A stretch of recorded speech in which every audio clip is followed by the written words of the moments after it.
ಹೆಚ್ಚಿನ ಸಂಖ್ಯೆಯಲ್ಲಿ ಈ ಬಾರಿ ಸೇರಿದ್ದಾರೆ. ಆಮೇಲೆ ಇನ್ನೊಂದು ವಿಚಾರ ಅಂತಂದ್ರೆ ಈ ಬಹಳ ರಜಗರ ಒಂದು ಲಾಂಗ್ ವೀಕೆಂಡ್ ಕೂಡ ಇದ್ದಂತ ಕಾರಣಕ್ಕಾಗಿ ಏನ್ ಇವತ್ತು ನಾಳೆ ಮುಗಿದ್ರೆ ನಾಳೆ ಮತ್ತೆ ರಜಾ, ಆ ಕಾರಣಕ್ಕಾಗಿ ಮೊನ್ನೆಯಿಂದನೂ ಕೂಡ ಸ್ವಲ್ಪ ಪ್ಲಾನ್ ಮಾಡ್ಕೊಂಡು ಓಡಾಡೋದೇ ಜಾಸ್ತಿ. ಹಂಗಾಗಿ ಮೈಸೂರ್ ಕಡೆ ಹೋಗುವಂತವ್ರು ಕೂಡ ತೀರಾ ಜಾಸ್ತಿನೇ ಬಹಳ ಪ್ಲಾನ್ ಮಾಡ್ಕೊಂಡು ಆ ಕಡೆಗೆ ಹೋಗಿ ತಿಂಗಳ ಮುಂಚೆನೆ ಅಲ್ಲೆಲ್ಲ ವ್ಯವಸ್ಥೆ ಮಾಡ್ಕೊಂಡು ಈಗ ಹೋಗಿರುವಂತ ಜನ ಜಾಸ್ತಿನೇ.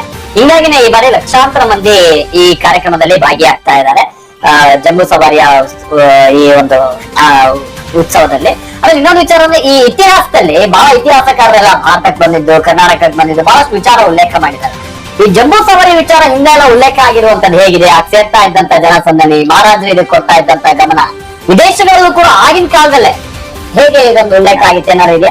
ಮೈಸೂರು ದಸರಾದ ಬಗ್ಗೆ 1800 ಚಿಲ್ಲರೆ ಇಸ್ವಿಯಿಂದಾನೇ ನಾವು ಶುರು ಮಾಡಬಹುದು. ಈ ಕಮಿಷನರ್ ಆಡಳಿತ ಕಾಲದಿಂದ ಕೂಡ ಅವ್ರು ವಿಶೇಷವಾಗಿ ಬ್ರಿಟಿಷ್ ದರ್ಬಾರ್ ಅಂತಾನೆ ಮಾಡಿಸ್ಕೊಳ್ತಾ ಇದ್ರು ಅರಮನೆ ಒಳಗಡೆ. ಆ ಕಾಲದಿಂದನೂ ಅರಮನೆ ಮ್ಯಾನ್ಯುವಲ್ಸ್ ಅಲ್ಲಿ ಹೇಗೆ ದಸರಾ ನಡೀತಿತ್ತು ಅನ್ನೋದ್ರ ಬಗ್ಗೆ ಪ್ರತಿಯೊಂದು ಉಲ್ಲೇಖ ಇದೆ. ಇದರದ್ದು ಪ್ರತಿರೂಪನೂ ಕೂಡ ಯುರೋಪ್ ನಲ್ಲಿ ಪ್ರಚಲಿತದಲ್ಲಿತ್ತು. ಆ ಯುರೋಪ್ ನಲ್ಲೂ ಕೂಡ ದಸರಾ ಬಗ್ಗೆ ಸಾಕಷ್ಟು ಚರ್ಚೆಗಳಾಗ್ತಿದ್ವು, ಅಲ್ಲಿಂದ ಜನಗಳು ಬರ್ತಿದ್ರು ಆ ಕಾಲದಲ್ಲೇ. 1840, 50, 60ರ ಕಾಲಘಟ್ಟದಲ್ಲೇ ಬಂದು ದಸರಾ ನೋಡ್ತಿದ್ದಂತ ದಾಖಲೆಗಳು ಕೂಡ ನಮಗೆ ಅರಮನೆ ಪತ್ರಾಗಾರ ಇಲಾಖೆ ದಾಖಲೆಗಳಲ್ಲಿ ಲಭ್ಯ ಇದೆ. ಸೊ ಸ್ಪೆಸಿಫಿಕ್ ಆಗಿ ವಿಜಯನಗರಕ್ಕೆ ಸಂಬಂಧಪಟ್ಟ ಹಾಗೆ ಹೇಗೆ ನೀವು ಅಥವಾ ಮತ್ತೊಬ್ಬರು ಬರೀತಾರೆ ಆ ತರ ಒಂದು ಸುದೀರ್ಘವಾದ ದಾಖಲೆ ಇಲ್ಲ. ಆದ್ರೆ ಮೈಸೂರು ಗೆಜೆಟಿಯರ್ ನಲ್ಲಿ ಮೊದಲ ಬಾರಿ ಮೈಸೂರು ಗೆಜೆಟಿಯರ್ ಮಾಡುವಂತಹದ್ದು ಬಿ ಲಿವಿಸ್ ರೈಸ್ ಅನ್ನುವಂಥವ್ರು. ಅವ್ರ ನಂತರ ಹಯವರ್ಧನ್ ರಾವ್ ಅಂತ ಹಯವರ್ಧನ್ ರಾವ್ ಇಬ್ರು ಕೂಡ ಅತ್ಯಂತ ವಿವರವಾಗಿ ಮೈಸೂರು ದಸರಾದ ಬಗ್ಗೆ ಉಲ್ಲೇಖ ಮಾಡ್ತಾರೆ, ದಾಖಲೀಕರಣ ಮಾಡ್ತಾರೆ. ಬಿ ಲಿವಿಸ್ ರೈಸ್ ಮಾಡೋದು ಸಾಧಾರಣ 1902-3ರಲ್ಲಿ. ಇವರು 35-36ರಲ್ಲಿ 2 ಸಂಪುಟಗಳ ಪಬ್ಲಿಷ್ ಆಗುತ್ತೆ ಮೈಸೂರು ಗೆಜೆಟಿಯರ್. ಸೊ ಅಲ್ಲೂ ಕೂಡ ರೈಸರು ಹೇಳಿದ್ದಕ್ಕಿಂತ ವಿವರವಾಗಿ, ಯಾಕಂದ್ರೆ 30ರ ದಶಕಕ್ಕಾಗಲೇ ಮೈಸೂರು ಒಂದು ಸಮೃದ್ಧಿಯುತವಾದಂತ ನಾಡಾಗಿತ್ತು. ಆ ಎಲ್ಲ ವಿವರಗಳನ್ನು ಕೂಡ ಹಯವರ್ಧನ್ ರಾವ್ ರೆಕಾರ್ಡ್ ಮಾಡ್ತಾರೆ. ಇವತ್ತಿಗೂ ನಾವು ಲಭ್ಯ ಇದೆ ನಮಗೆ, ಇವತ್ತು ಆನ್ಲೈನ್ ಅಲ್ಲೂ ಕೂಡ ನಮಗೆ 2 ವಾಲ್ಯೂಮ್ಗಳು ಲಭ್ಯ ಇದೆ ನಮಗೆ. ಸೊ ನಾವು ನೋಡ್ಬೋದು ಮೈಸೂರು ದಸರಾ ಹೇಗೆ ನಡೀತಾ ಇತ್ತು, ಯಾರ್ಯಾರೆಲ್ಲ ಭಾಗಿಯಾಗ್ತಾ ಇದ್ರು. ಇವನ್ ಎಷ್ಟರ ಮಟ್ಟಿಗೆ ಡಿಟೇಲ್ ಆಗಿದೆ ಅಂದ್ರೆ ಆ ನಗರದ ಗಣ್ಯರು ಯಾರ್ಯಾರು ಜನಪ್ರತಿನಿಧಿಗಳಾಗಿ ಬರ್ತಾ ಇದ್ರು. ತಾತಯ್ಯ ಅಂತ ಒಂದು ಅಲ್ಲಿ ಬರ್ತಾ ಇದೆ ಮೈಸೂರಿನಲ್ಲಿ, ತಾತಯ್ಯನವರು ಅಂತ. ಅವರು ಮೇಯರ್ ತರ ಆ ಕಾಲದಲ್ಲಿ ಹೆಡ್ ಆಗಿದ್ದಂತವ್ರು ಮೈಸೂರು ಜನಪ್ರತಿನಿಧಿಗಳ ಹೆಡ್ ಆಗಿದ್ದಂತವ್ರು. ಅಪೋಸಿಷನ್ ಲೀಡರ್ ತರ ಅವ್ರ ಕಾಲದಲ್ಲಿ. ಸೊ ಅಂದ್ರೆ ಮೈಸೂರಿನ ಗಣ್ಯರನ್ನು ಕೂಡ ಇದ್ರ ಜೊತೆ ಸೇರಿಸ್ತಾ ಇದ್ರು. ಅವರಿಗೆ ವಸ್ತ್ರ ಸಂಹಿತೆ ಇರ್ತಾ ಇತ್ತು, ಅದೇ ತರ ವಸ್ತ್ರಗಳನ್ನ ಹಾಕಿಕೊಂಡು ಈಗಲೂ ಕೂಡ ಮೈಸೂರು ಮೇಯರು ಮತ್ತೆ ನಗರ ಪಾಲಿಕೆಯ ಹಲವಾರು ಅಧಿಕಾರಿಗಳು ಉದ್ದ ಶೇರ್ವಾನಿ ಮತ್ತೆ ಪಂಚೆ ಮೈಸೂರು ಪೇಟೆ ಹಾಕೊಂಡು ಆನೆಯ ಮುಂಭಾಗದಲ್ಲಿ ನಡ್ಕೊಂಡು ಹೋಗುವಂತಹದ್ದನ್ನ ನಾನು ಹತ್ತಿರದಿಂದನೂ ಕೂಡ ನೋಡಿದ್ದೇನೆ. ಈಗಲೂ ಕೂಡ ಅಂದ್ರೆ ಆಗಿನ ಕಾಲದ ಒಂದು ನಂಬಿಕೆ ಏನಿತ್ತು ಅಥವಾ ಸಂಪ್ರದಾಯ ಏನಿತ್ತು ಅದರ ಅಣಕ ಅಂತ ಹೇಳ್ಬೋದು, ಅದು ಅದರ ಮುಂದುವರಿಕೆ ಅಂತಾನೆ ಹೇಳ್ಬೋದು. ಸೊ ಈಗಲೂ ಕೂಡ ಅದು ನಡ್ಕೊಂಡು ಬರ್ತಾ ಇದೆ. ಮೇಯರು ಸುಮಾರು ಸರಿ ನೋಡಿದೆ ನಾನು, ಮೇಯರ್ ಅವರು ಮತ್ತೆ ಅವರ ಜೊತೆ ಇರುವಂತವರೆಲ್ಲರೂ ಕೂಡ ಅದೇ ತರದ ವಸ್ತ್ರ ಸಮಿತಿಯನ್ನು ಮಾಡ್ಕೊಂಡು ನಡ್ಕೊಂಡು ಬರುವಂತದ್ದು. ಅಂದ್ರೆ ಈಗಲೂ ಕೂಡ ಆ ಕಾಲದಲ್ಲಿ ಏನ್ ನಡೀತಾ ಇತ್ತು ಅದನ್ನ ಯಾವ್ದು ನಾವು ಬಿಟ್ಟಿಲ್ಲ, ಮಾಡ್ಕೊಂಡು ಹೋಗ್ತಾ ಇದೀವಿ ಅನ್ನುವಂಥದ್ದು ಇದು ಸ್ಪಷ್ಟವಾಗಿ ಹೇಳ್ತದೆ. ಈಗಲೂ ಕೂಡ ಅಂದ್ರೆ ಈ ಸರ್ಕಾರ ಯಾವುದೇ ಇರಲಿ, ನಾಡ ಹಬ್ಬದ ನಿಯಮಾವಳಿಗಳನ್ನ ಯಾರು ಹಿಂದೆ ಮುಂದೆ ಮಾಡಕ್ಕಾಗಲ್ಲ. ಪ್ರಜಾಪ್ರತಿನಿಧಿ ಸಭೆ ಮತ್ತೆ ನ್ಯಾಯ ವಿಧಾನಕ ಸಭೆ ಅಂತಾನು ಇರ್ತಿತ್ತು. ಅಲ್ಲಿ ಸದಸ್ಯರು ಎಲ್ಲಾರು ಇದರಲ್ಲಿ ಭಾಗವಹಿಸಿದ್ರು ಅಂತಾನು ಇವ್ರು ಹೇಳಿದ್ದ ಗೆಜೆಟ್ ಅಲ್ಲಿ ಉಲ್ಲೇಖ ಇದೆ. ಅಂದ್ರೆ ಅವ್ರು ಎಲ್ಲಾರ್ದು ನಾವಾಗ್ಲೇ ಹೇಳ್ದಂಗೆ ಜಾತಿ ಧರ್ಮ ಎಲ್ಲಾ ರೆಪ್ರೆಸೆಂಟೇಟಿವ್ ಎಲ್ಲರೂ ಸೇರ್ಕೊಂಡು ಆಚರಿಸ್ತಾ ಇದ್ದಿದ್ದು. ಆದ್ರಿಂದ ಟ್ರಾನ್ಸಿಷನ್ ಆಗಿದ್ರಿಂದಾನು ಏನು ಆತರ ಏನು ಕಷ್ಟ ಅಂತ ಅನ್ನಿಸ್ಲಿಲ್ಲ. ನಿಜ. ಮುಂದುವರೆದು ಹೇಳೋದಾದ್ರೆ ಕುಲಕರ್ಣಿ ಅವರು ಹೇಳಿದ್ದಕ್ಕೆ ರೆಕಾರ್ಡ್ಸ್ ಬಗ್ಗೆ ಹೇಳೋದಾದ್ರೆ 1936ರಲ್ಲಿ ಹಯವರ್ಧನ್ ರಾವ್ ಅವರು ಒಂದು ಪುಸ್ತಕ ಬರೀತಾರೆ, the origin development of Mysuru Dasara ಅಂತ. ಮೈಸೂರು ದಸರಾ ಬಗ್ಗೆನೆ 80 ಪುಟಕ್ಕೂ ಹೆಚ್ಚು ಗಾತ್ರದ ಒಂದು ದಸರಾ ಪುಸ್ತಕ ಬರೀತಾರೆ. ದಸರಾ ಬಗ್ಗೆನೆ ಮೈಸೂರಲ್ಲಿ ಹೇಗೆ ಶುರುವಾಯಿತು, ಯಾವಾಗ ಶುರುವಾಯಿತು, ಯಾರ್ಯಾರೆಲ್ಲ ಆಚರಣೆ ಮಾಡಿದ್ದಾರೆ, ಹೇಗೆ ಆಚರಣೆ ಮಾಡಿದ್ದಾರೆ ಅನ್ನೋ ಒಂದು ಆಚರಣೆಯ ದಾಖಲೆಯನ್ನ ಆ ಪುಸ್ತಕದಲ್ಲಿ ನೋಡ್ಬೋದು. ಇದಕ್ಕೆ 1936 ಇದು ಇಂಟರ್ನೆಟ್ ಅಲ್ಲಿ ಸಿಕ್ಕುತ್ತೆ, ನೀವು ಬೇಕಾದ್ರೆ ಹುಡುಕ್ಬೋದು. ಹಯವರ್ಧನ್ ರಾವ್ ಮೈಸೂರು ದಸರಾ ಅಂತ ನೀವು ಟೈಪ್ ಮಾಡಿದ್ರೆ ಇಂಟರ್ನೆಟ್ ಅಲ್ಲಿ ಅದರದ್ದು ಸಾಫ್ಟ್ ಕಾಪಿ ಸಿಗತ್ತೆ, ಹುಡುಕ್ಬೋದು. ಆಮೇಲೆ ಇನ್ನೊಂದು ಅದಕ್ಕಿಂತ ಅದ್ಭುತವಾದಂತಹದ್ದೇನು ಅಂತ ಹೇಳಿದ್ರೆ, ಮೈಸೂರು ಆರ್ಕೈವ್ಸ್ ಅಲ್ಲಿ ಮೈಸೂರು ಪ್ರಾಂತೀಯ ಕಚೇರಿ ಇದೆ, ಪತ್ರಾಗಾರ ಪ್ರಾಂತೀಯ ಕಚೇರಿ ಇದೆ. ಅಲ್ಲಿ ಪೇಪರ್ ಕಟಿಂಗ್ಸ್ ಇಟ್ಟಿದ್ದಾರೆ. ಮಹಾರಾಜರ ಅರಮನೆಗೆ ಬರ್ತಾ ಇದ್ದಂತಹ ಪೇಪರ್ಸ್ ನ, ಅರಮನೆಯ ಸುದ್ದಿಗಳನ್ನ ಆಯಾ ದಿನವಚ್ಚರಿ ಕಟ್ ಮಾಡಿ ಅದನ್ನ ಪೇಸ್ಟ್ ಮಾಡಿ ವಾಲ್ಯೂಮ್ಸ್ ಮಾಡಿ ಇಟ್ಟಿದ್ದಾರೆ, ಸ್ಕ್ರಾಪ್ ಬುಕ್ ಮಾಡಿ ಇಟ್ಟಿದ್ದಾರೆ, ಫೈಲ್ ಮಾಡಿ ಇಟ್ಟಿದ್ದಾರೆ. ಅಲ್ಲ, ಫೈಲ್ ಬೇರೆ, ಪೇಪರ್ ಕಟಿಂಗ್ಸ್ ಬೇರೆ ವಾಲ್ಯೂಮ್ ಅಲ್ಲಿ. ಆ ಪೇಪರ್ ಕಟಿಂಗ್ಸ್ ಅಲ್ಲಿ ವಿದೇಶಿಯ ಪತ್ರಿಕೆಗಳಲ್ಲಿ ಬಂದಂತಹ ದಸರಾ ಉಲ್ಲೇಖಗಳ ವರದಿಯನ್ನ ಕೂಡ ನೀವು ನೋಡ್ಬೋದು, ಆ ಕಾಲದ್ದು. ಆಮೇಲೆ ದಿ ಹಿಂದೂ, ದಿ ಟ್ರಿಬ್ಯೂನ್, ಈ ತರ ಪತ್ರಿಕೆಗಳು ಏನ್ ಇರ್ತಾ ಇದ್ವು ಆ ಕಾಲದಲ್ಲಿ, ಪತ್ರಿಕೆಗಳು ನಡೀತಿದ್ವು. ಅವು ದಸರಾ ಆಚರಣೆಯ ಬಗ್ಗೆ ಕುರಿತಾದಂತಹ ಅಭೂತಪೂರ್ವವಾದಂತಹ ಅತ್ಯುತ್ತಮ ಲೇಖನಗಳನ್ನ, ಅಂದ್ರೆ ಎಕನಾಮಿಕ್ ಇಂಪ್ಯಾಕ್ಟ್ ಬಗ್ಗೆ, ಆಮೇಲೆ ಅಗ್ರಿಕಲ್ಚರಲ್ ಇಂಪ್ಯಾಕ್ಟ್ಸ್ ಬಗ್ಗೆ, ಆಮೇಲೆ ಫೈನಾನ್ಷಿಯಲ್ ಇಂಪ್ಯಾಕ್ಟ್ಸ್ ಬಗ್ಗೆ, ಇಂಡಸ್ಟ್ರಿಯಲ್ ಡೆವಲಪ್ಮೆಂಟ್ ಅಂಡ್ ಗ್ರೋತ್ ಬಗ್ಗೆ, ಕಲ್ಚರಲ್ ಎಕ್ಸ್ಪಾನ್ಷನ್ಸ್ ಬಗ್ಗೆ, ಆಮೇಲೆ ಅಷ್ಟರ ಜೊತೆಗೆ ಇನ್ 2 ಪುಸ್ತಕ ಇದೆ, ಅದು ಹೇಳ್ಬಿಟ್ಟು ನಾನು ವಿರಮಿಸ್ತೀನಿ. ಒಂದು ಏನು ಅಂತ ಹೇಳಿದ್ರೆ, ಈ ಪ್ಯಾಲೇಸ್ ಅಡ್ಮಿನಿಸ್ಟ್ರೇಟಿವ್ ಮ್ಯಾನ್ಯುಯಲ್ಸ್ ಅಂತ ಪ್ರತಿ ವರ್ಷ ತಂದಿದ್ದಾರೆ ಮೈಸೂರು ಅರಮನೆ ಮಹಾರಾಜರು ಪ್ಯಾಲೇಸ್ ಮ್ಯಾನ್ಯುಯಲ್ಸ್ ಅಂತ. ಇನ್ನೊಂದು ಮೈಸೂರು ಅಡ್ಮಿನಿಸ್ಟ್ರೇಟಿವ್ ಮ್ಯಾನ್ಯುಯಲ್ ಅಂತ ಒಂದು ಪುಸ್ತಕ ತಂದಿದ್ದಾರೆ. ಅದರಲ್ಲಿ ನಿಮ್ಗೆ ವಿಶೇಷ ಅನಿಸ್ಬೋದು, ಮೇಡಮ್ ಅವಾಗ್ಲಿಂದ 2-3 ಸರಿ ಉಲ್ಲೇಖ ಮಾಡಿದ್ರು ಯಾರನ್ನ, ಪ್ರಜಾಪ್ರತಿನಿಧಿ ಸಭೆ. ಅದು ದಸರಾ ಕಾಲಘಟ್ಟದಲ್ಲಿ ನೆರವೇರ್ತಾ ಇತ್ತು. It use to happen. ಅಂದ್ರೆ ಈ ಪ್ರಜಾಪ್ರತಿನಿಧಿ ಸಭೆ ಏನಿತ್ತು, ಈ ಪ್ರಜಾಪ್ರತಿನಿಧಿ ಸಭೆ ಒಂದು ಸಭೆ ದಸರಾ ಕಾಲಘಟ್ಟದಲ್ಲಿ, ಅಂದ್ರೆ ಈ 9 ದಿನ ನವರಾತ್ರಿ ಉತ್ಸವ ಏನ್ ನಡೀತಿತ್ತು, ಈ ಉತ್ಸವದ ಕಾಲದಲ್ಲಿ ಆ ಪ್ರಜಾಪ್ರತಿನಿಧಿ ಸಭೆ ಸೇರಿ ತಮಗೆ ಬೇಕಾದುದನ್ನ ಅಂದ್ರೆ ಚರ್ಚೆ ಮಾಡಿ ಅದನ್ನ ಮಹಾರಾಜರಿಗೆ ಸಲ್ಲಿಸುವಂತ ಒಂದು ಈ ವ್ಯವಸ್ಥೆ ಏನಿತ್ತು ಪ್ರಜಾಪ್ರತಿನಿಧಿ ಸಭೆ, ಅದು ನವರಾತ್ರಿಯ ಕಾಲದಲ್ಲಿ ನಡೀತಾ ಇತ್ತು. ಮತ್ತೆ ಅದ್ ಸಾಲಲ್ಲ, ನಮ್ಗೆ ಒಂದು ಸಾಲಲ್ಲ ಅಂತ ನವರಾತ್ರಿಯ ಕಾಲದಲ್ಲಿ ಜನ ಒಕ್ಕೊರಲಿಂದ ಮಹಾರಾಜರಿಗೆ ಹೇಳ್ತಾರೆ. ಅವಾಗ ದಿವಾನ್ರು ಇಲ್ಲ ಬೇಡ ಸಾಕು ಒಂದೇ ಸಭೆ ಅಂತಾರೆ. ಆಗ ಮಹಾರಾಜರು ಇಲ್ಲ ಇನ್ನೂ ಒಮ್ಮೆ ನಡೀಲಿ ಅಂತ ಹೇಳಿ ನಾಲ್ವಡಿ ಕೃಷ್ಣರಾಜ ಒಡೆಯರು 6 ತಿಂಗಳಿಗೊಮ್ಮೆ ಆ ಸಭೆ ನಡೆಯುವಂತಹ ವ್ಯವಸ್ಥೆ ಮಾಡ್ತಾರೆ. ಒಂದು ದಸರಾ ಉತ್ಸವದ ಕಾಲಘಟ್ಟದಲ್ಲಿ, ಇನ್ನೊಂದು ಇದರಿಂದ 6 ತಿಂಗಳಿಗೆ ಇನ್ನೊಂದು ಉತ್ಸವವನ್ನ ಮಾಡ್ತಾರೆ. ಇವೆಲ್ಲ ಬೆಳವಣಿಗೆಗಳು ಎಷ್ಟು ನಮ್ಗೆ ಅಂದ್ರೆ, ನೀವು ದಸರಾ ಡಾಕ್ಯುಮೆಂಟೇಶನ್ ಬಗ್ಗೆ ಕೇಳಿದ್ರೆ, ಮೈಸೂರು ಪ್ರಾಂತೀಯ ಪತ್ರಾಗಾರ ಇಲಾಖೆ 4 ಪುಸ್ತಕಗಳನ್ನ ಹೊರತಂದಿದೆ ಪ್ಯಾಲೇಸ್ ರೆಕಾರ್ಡ್ಸ್ ಬಗ್ಗೆ. ಅಂದ್ರೆ ಅದರಲ್ಲಿ ಪ್ಯಾಲೇಸ್ ರೆಕಾರ್ಡ್ಸ್ ಅಂತ ಹೇಳಿ ಸೆಲೆಕ್ಟೆಡ್ ರೆಕಾರ್ಡ್ಸ್ 4 ವಾಲ್ಯೂಮ್ ಪ್ರಿಂಟ್ ಮಾಡಿದೆ. ಅದರಲ್ಲಿ ಒಂದು ಪುಸ್ತಕ ಸುಮಾರು ಒಂದು 200 ಪುಟ ಇರಬೇಕು, ಅದು 250 ಪುಟ ಇರಬೇಕು.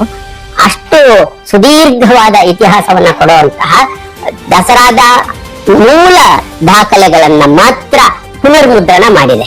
ಸೊ ಹೀಗೆ ನಮ್ಗೆ ದಸರಾ ದಾಖಲೆಗಳನ್ನ ಹುಡುಕ್ತಾ ಹೋದ್ರೆ, ಆಮೇಲೆ 2 ಪುಸ್ತಕ ಇದೆ. ಒಂದು ಶ್ರೀಮನ್ ಮಹಾರಾಜರ ವಂಶಾವಳಿ ಅಂತ ಒಂದು ಪುಸ್ತಕ ಇದೆ.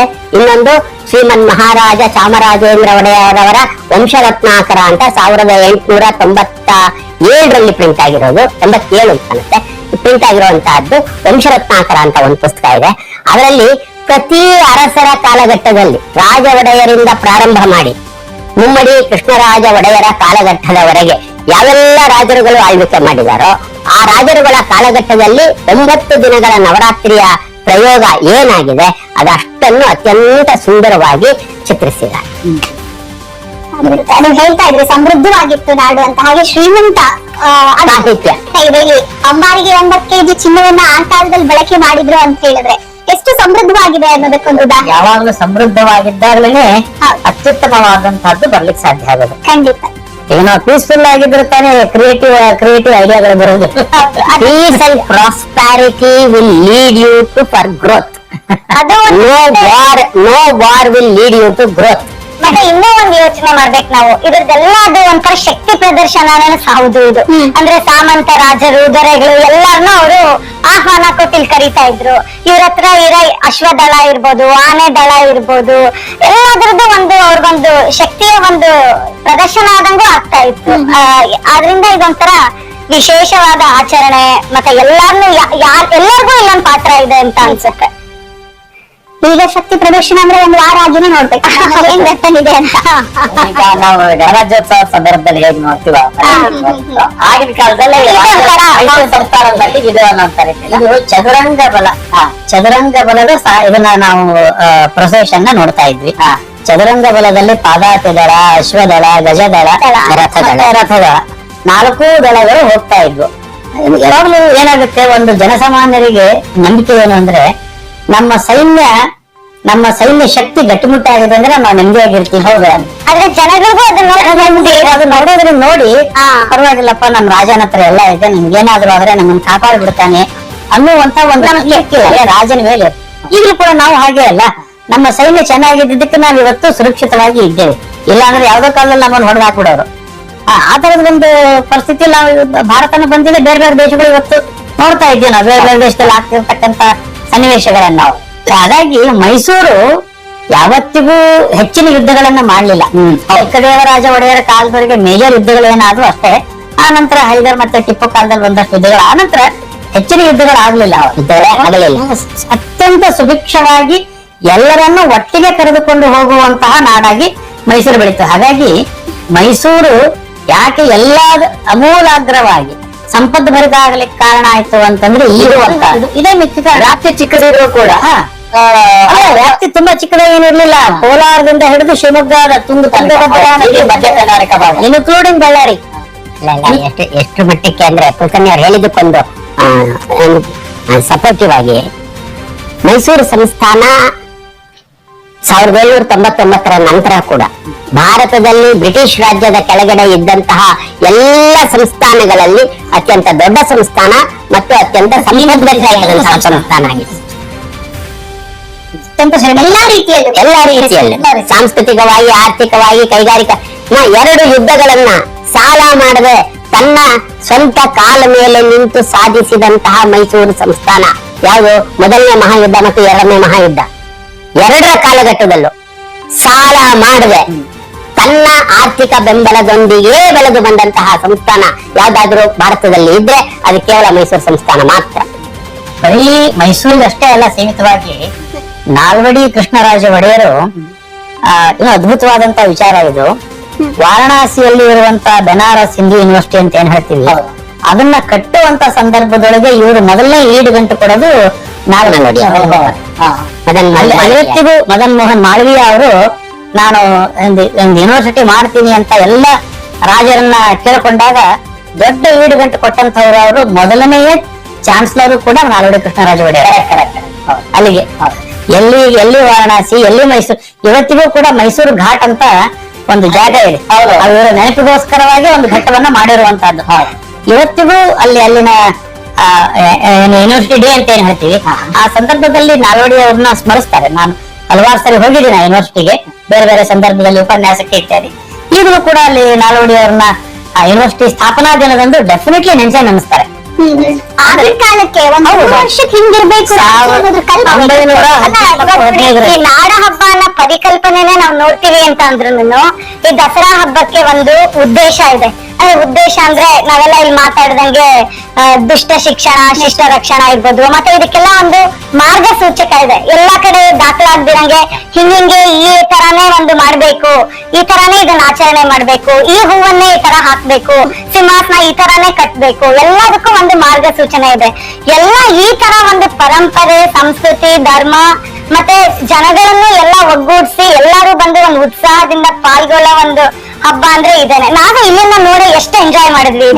ಪ್ರತಿಯೊಂದು ನಾನ್ ನೋಡ್ತಾ ಇದ್ದಾಗ ನಮ್ಗೆ ಎಷ್ಟು ಒಂಥರ ಮೂಕ ವಿಸ್ಮಿತ ತರ ಆಗ್ಬಿಡಿತ್ತು.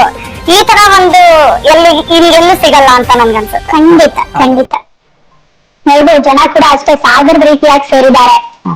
ಒಂದ್ ಕಡೆ ನೋಡಿ ಮತ್ತೊಂದ್ ಕಡೆ ಓಡ್ಕೊಂಡ್ ಬರ್ತಾರೆ, ವಾಪಸ್ ನೋಡ್ಬೇಕು, ಇನ್ನೊಂದ್ ತರ ನೋಡ್ಬೇಕಂತ ಅಂದ್ಬಿಟ್ಟು.